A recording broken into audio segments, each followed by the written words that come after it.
Hello and welcome back to the channel. I have another federal projection video from 338Canada. If you are new to this channel, I make videos on all things Canadian. Right now I'm more focused on the upcoming federal election that's bound to happen later this year. Or possibly it could happen much sooner than we anticipate, with Mark Carney officially being the leader of the Liberal Party of Canada and the Prime Minister designate. It's projected and it's likely that Mark Carney will call the election sooner. So these federal projections are even more relevant right now than ever before. I just wanted to give you an update on 338 Canada's federal projections. Again, before I go ahead, if you like this video, please like it and subscribe so that I know that you like these kind of update videos, and I'll be sure to make more of these as soon as I can. So going back to the updates, if you see the seat projections, we can see that the gap between the Conservatives and the Liberal Party has reduced further than last week. If you see, I have been monitoring this trend, and this time the gap has reduced by the least amount possible. So I feel like the gap has narrowed down now, and now we're not going to see the drastic changes that we've been seeing before. The gap has just reduced by 4 more seats. The Conservatives were at 160 seats and the Liberals were at 139, and now the Conservatives are at 156 and the Liberals are at 143. The Bloc Québécois, NDP and Green Party have for the first time in a while remained constant, which also signifies the fact that the Trump tariffs and the fact that Mark Carney is projected or is the leader now of the Liberal Party of Canada have more or less been factored into the polls. So don't expect new big changes in the lead up to the election, at least right now as things stand. If there is a significant factor that might change things later on, then surely it might change things. But right now, it's not looking likely that it's going to change much.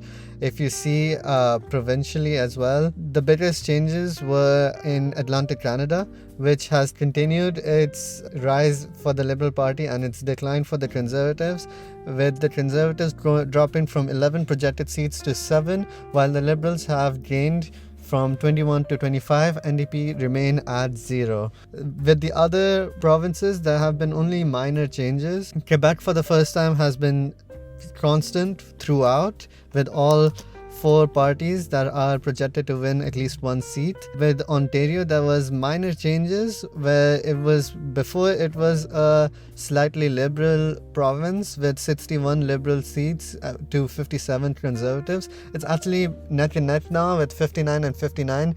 Again, NDP and the Green Party are remaining constant. If you see a pattern here, it's pretty evident that the changes that we're seeing now from last week to this week are just Conservatives losing in some provinces, which the Liberals are gaining. And in Ontario, it's the opposite, where the Conservatives have gained a few seats and the Liberals have lost. But overall, the change isn't as drastic as before, and we're seeing now that it's more or less leveled up. So that begs the question, is the Liberal Party's surge over? Is the surge of the Liberal Party factored into all of the polls? And will we see the Conservatives rise again in some of the polls like we've seen in Ontario? They've risen by a bit. That we'll have to see next week. What I found fascinating is the fact that Atlantic Canada has continued to go for the Liberals, and now a region of Canada which once had 3 projected seats for the Liberals and 26 for the Conservatives now has 25 for the Liberals and 7 for the Conservatives. It's almost an exact flip from where it was before, and that is what I find interesting in Atlantic Canada. But as for all of the other areas of Canada, there has been barely any changes and it has been pretty even.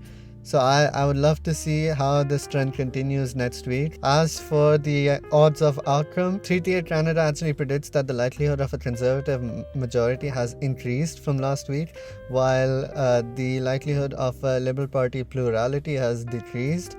If you remember last week, Liberal Party plurality was actually at the top of the list. It was higher than even a Conservative plurality last week, and now it's more likely that the Conservatives are winning as of right now, but things can always change. And obviously a Conservative plurality isn't the best outcome for anyone in this situation, because the Conservatives are not likely to form a coalition with any of the other parties who swing more to the left of the Conservative Party. So they will be hoping that they win a outright majority to form government, and if they don't, then I don't see a Conservative government forming or even lasting for that long. So yeah, I don't have much to say about this video other than the fact that Atlantic Canada is now solidly red and Ontario has become a solid battleground province, if you like.